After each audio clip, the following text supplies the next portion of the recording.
So I'm Tamara, avid knitter, crafter, recovering trash person, which I now realize that sounds like I mean that I'm like a garbage collector, which I wish I were a garbage collector, but behind closed doors, I'm just a garbage generator. Any space that I'm living in, if it is not fully, thoughtfully organized to be functional and cheerful, it will devolve into chaos as soon as I enter the space. Any surface will just become covered in clutter and things that I didn't know where to put away, and things that I meant to put away later, but then forgot, but then they're in the way, so I can't put away the other stuff, so it should be on top of the existing things. So you may be thinking, like, the room behind you doesn't look that bad.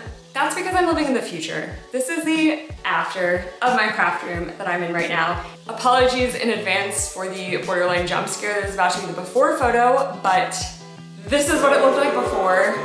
Bleak, I know. How did I get to the after? What does the rest of the room look like? You have to watch the video, obviously. That is just how this works.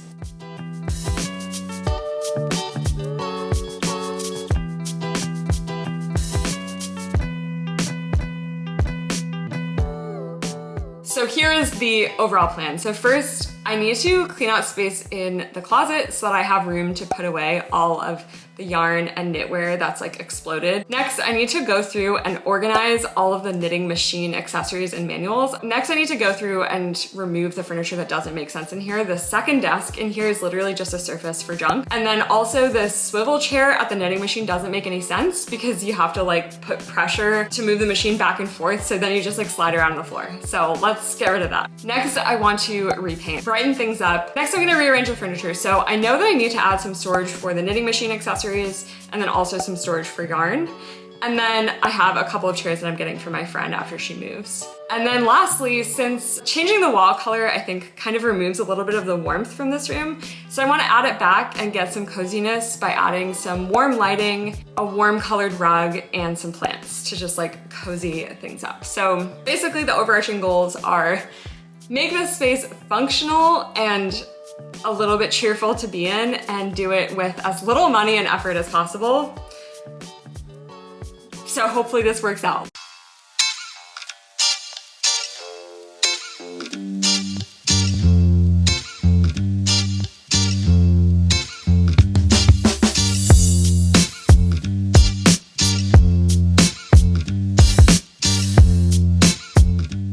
I need to tackle the machine knitting situation.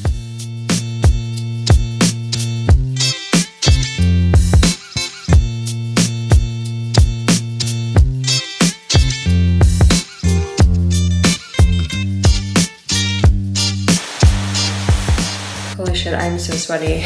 This is where we're at so far.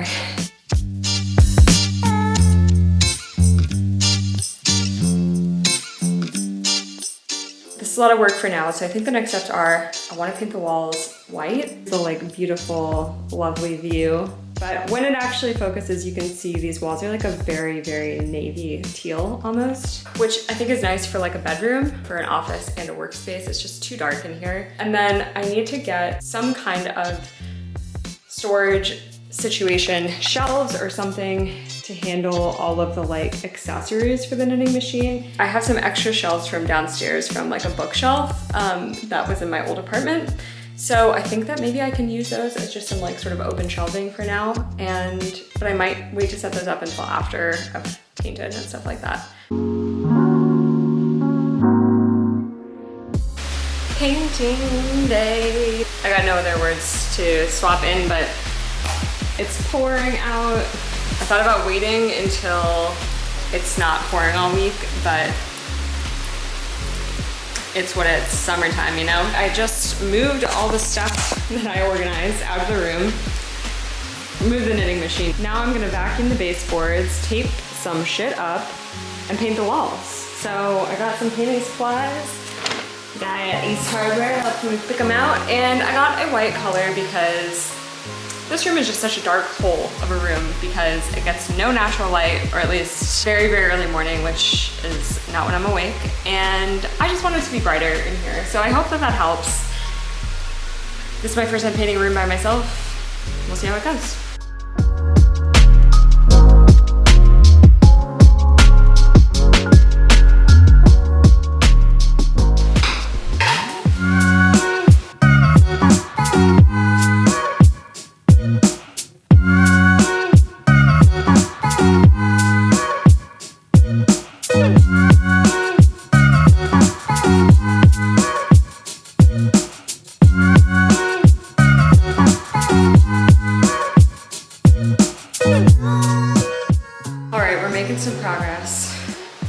still. It's humid because I've got like sideways bang. Do I know what I'm doing?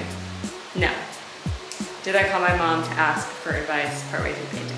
Yes. One tip that she told me was if you step away, like I'm not sure, I don't think that I'm gonna finish this all today, wrap your roller in saran wrap and it'll keep it like moist and then you don't have to like fully wash it the next day. But we've got paint going up on a wall.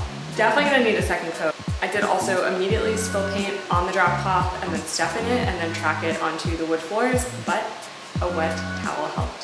So we are making progress.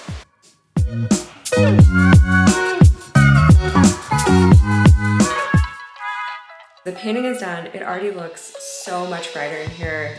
My back muscles are like very sore from pressing so hard while rolling. I think that I was not using enough paint as I was painting. And I'm so glad that I decided to actually go through with this. I was talking with a friend about this because this is exactly the type of task that I would normally completely procrastinate on because it's like so involved, it has so many steps, whatever. And a friend of mine was like, think about it this way, like you are basically investing this time, the equivalent of a few days and maybe like $100 that you could have spent on like a mini vacation or something instead. But think about how you'll feel every time you're in this room. You're basically like giving yourself that good feeling, but longer, because every time you're gonna be in this room, you're gonna feel a lot better than previously, which I think is very true. And I like that way of thinking about it. So now it's just time to reorganize.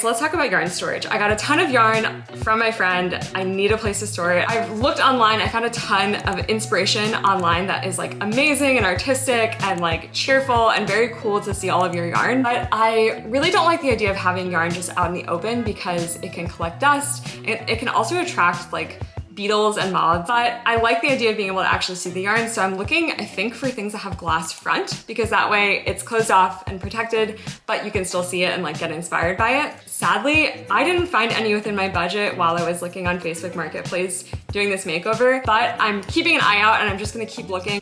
I live by the words done is better than perfect. So I decided to just drag in this old IKEA dresser whose legs broke off in a move that wasn't really being used anywhere in my apartment. I am really glad actually that I added all of my yarn to my Ravelry stash as I went through my giant yarn haul because for the time being at least, I can kind of use that as like my visual display shelf for thinking about what I have in my stash.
Along with me on this little makeover journey. Honestly, I feel so much happier being in here, partly because I actually know where things are. It just feels like so much more cheerful.